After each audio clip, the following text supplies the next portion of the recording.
Bienvenidos a Con Todo y Pensini por Globovisión. Qué bella música. Hoy escogieron nuevamente aquí la gente de las cámaras la canción de Louis Armstrong, What a Wonderful World, qué mundo tan bello.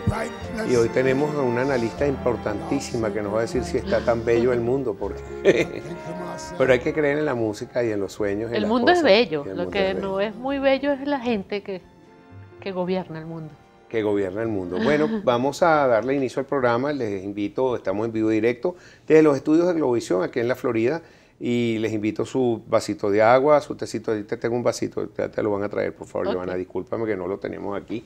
Y para todos ustedes, que por favor que estén tranquilos, sin estrés en sus casas. Hoy vamos a utilizar el hashtag Analistas con Todo. Analistas con Todo, tenemos un programa especial. Tenemos un analista político y periodista que es Ricardo Sucre Heredia, y con nosotros en este momento en el estudio Giovanna de Michele, internacionalista, que siempre a ustedes les gusta tanto los análisis que hace. Giovanna, bienvenida al programa, muy buenas tardes, gracias por estar aquí con nosotros. Gracias, Pedro, gracias a ustedes, siempre es un placer. Bueno, hay muchos temas que analizar, sobre todo internacionalmente, y ya no solamente el problema internacional son los temas de Siria, de Norcorea, sino que ya Venezuela enlista las filas de esos análisis que hay que hacer lamentable y obligatoriamente. Tenemos una de las noticias más importantes desde ayer hasta hoy, y las consecuencias de la expulsión de algunos de los representantes de los Estados Unidos en Venezuela. Y llamó la atención que estuviera uno de estos representantes, Todd Robinson, en Mérida, que hacía en Mérida ese día. No tenía noticias, lo agarró desprevenido, o en un tema tan importante. Me recuerda cuando en 9/11 que estaba Bush leyendo libros de niños. A lo mejor, quién sabe, para distraer un poco, vamos a decir que bueno, que está bien, pero ¿por qué estaría en Mérida? Él visita mucho el país. Vamos a analizar también la profundidad de qué significan esas medidas, porque tengo entendido de que Estados Unidos no había recibido la comunicación formal de la expulsión de sus representantes. No sé si hoy fue recibido y ya empiezan a tomar algunas represalias, porque dicen que van a tener una respuesta rápida en Venezuela y también proporcionada a lo que a la medida de Venezuela. Cuéntanos. Bueno, fíjate, Pedro, que a mí eso no me parece tan relevante, en honor a la verdad. Y no me parece relevante, te voy a explicar por qué. Primero, porque no es primera vez que sucede. Ya nosotros hemos tenido estos rifirrafes, como dicen los vecinos colombianos, con Estados Unidos e inclusive con otros estados en oportunidades anteriores. En segundo lugar, no me parece tan relevante porque, si te soy sincera, yo esperaba que esto sucediera hace mucho tiempo atrás. Porque en honor a la verdad, desde la llegada de Todd Robinson, sus declaraciones siempre han sido muy fuertes, sumamente críticas. Y ha tenido muchas apariciones en público que generan de alguna manera, digamos, cierta curiosidad, por decirlo menos, ¿no?, entre los asistentes, e inclusive preocupación a nivel del gobierno. Yo esto me lo esperaba desde hace rato. Para mí la única sorpresa fue que tardara tanto. No me parece que sea una cosa absolutamente relevante.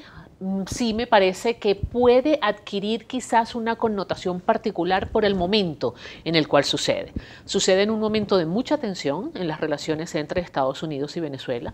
Sucede en un momento de mucha observación por parte de la comunidad internacional a lo que está sucediendo en Venezuela.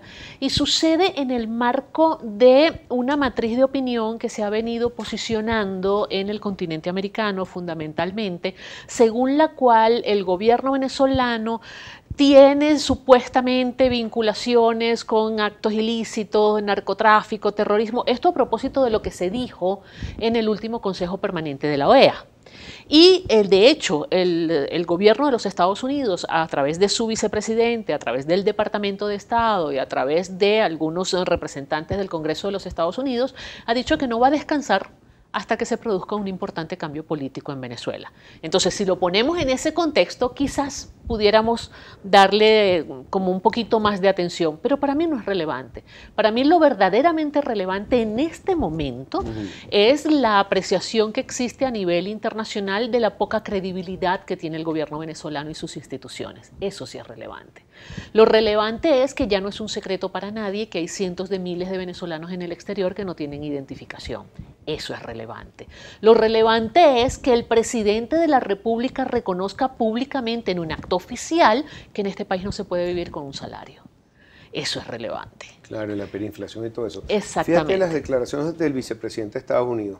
Y dice Mike Pence, condena a que el presidente Nicolás Maduro expulsara al diplomático estadounidense de más alto nivel en Venezuela después de las que él califica así sham elections, elecciones fingidas. Un término que hay que analizar también, Sí, qué significa una elección fingida, porque no habla de fraude.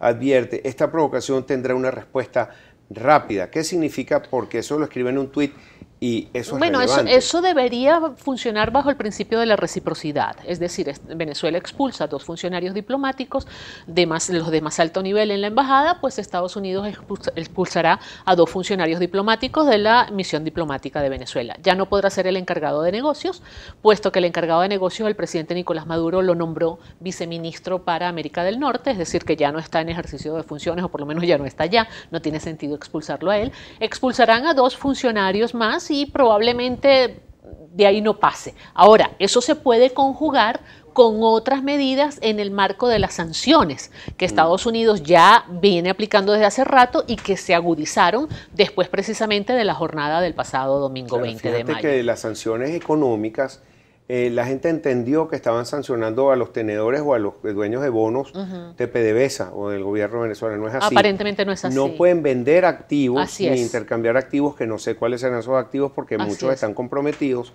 en el exterior. Sin embargo, Rusia dijo, no le vamos a hacer ningún caso, hacemos caso omiso a esta medida. Entonces, Pero son activos que están en territorio de los Estados Unidos, ¿ok?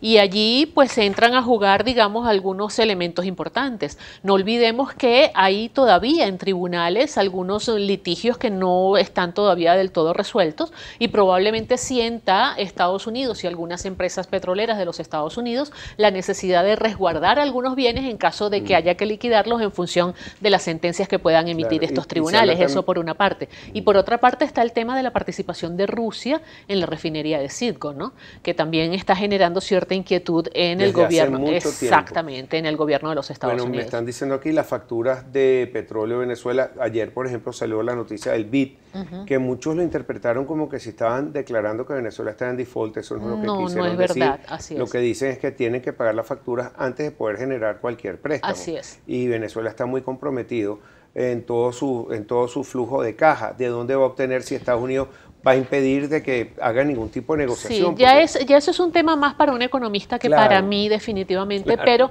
lo que sí queda claro... Te pido disculpas, no, pero tranquilo, por favor, no, por favor, es que todo está tan cruzado, es como una estopa, ¿sabes? Todo se mezcla, pues, o como dice un viejo amigo mío, un plato de espagueti, donde todo definitivamente está cruzado.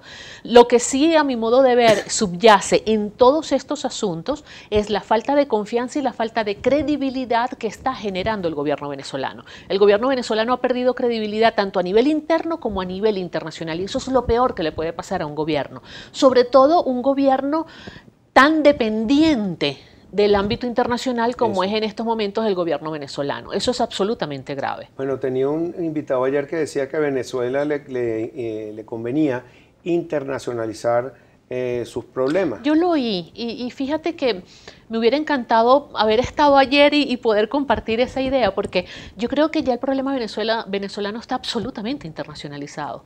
O sea, ya no hay ningún rincón en el mundo donde no se hable del tema Venezuela. En todos los foros internacionales figura el tema Venezuela. Cuando califican a Venezuela como una amenaza para la seguridad y la estabilidad del continente, eso es algo que está afectando al mundo entero. O sea, yo creo que ya está internacionalizado y creo que eso no le conviene al gobierno venezolano. Aun cuando, Pedro, quizás la visión está un poco orientada, de quienes así opinan, está un poco orientada al hecho de que el gobierno está tratando de conducir su política exterior como si estuviéramos en el siglo XX y en el marco de la Guerra Fría. ¿Okay? Cuando el mundo estaba dividido en 2 toletes. Sí, así se... El mundo no es así, estamos en el siglo XXI. El sistema internacional ha cambiado muchísimo sus centros de poder. Ya el asunto no se está manejando en 2 toletes como se manejó en aquel aquella época. No existe la Unión Soviética con aquel músculo desde el punto de vista político y desde el punto de vista financiero como para tutelar una isla del Caribe. Pero no es cierto apoyo definitivo de China y Rusia hacia Venezuela, Norcorea. A ver, fíjate, hay casos, cada país de esos tiene sus razones particulares por las cuales tratar de defender la estabilidad del gobierno venezolano. Por ejemplo, en el caso de China. Los intereses chinos son básicamente en el ámbito comercial. China desea posicionarse en el ámbito comercial con muchísima más fuerza en cualquier parte del mundo, y América Latina es un territorio sumamente apetecible.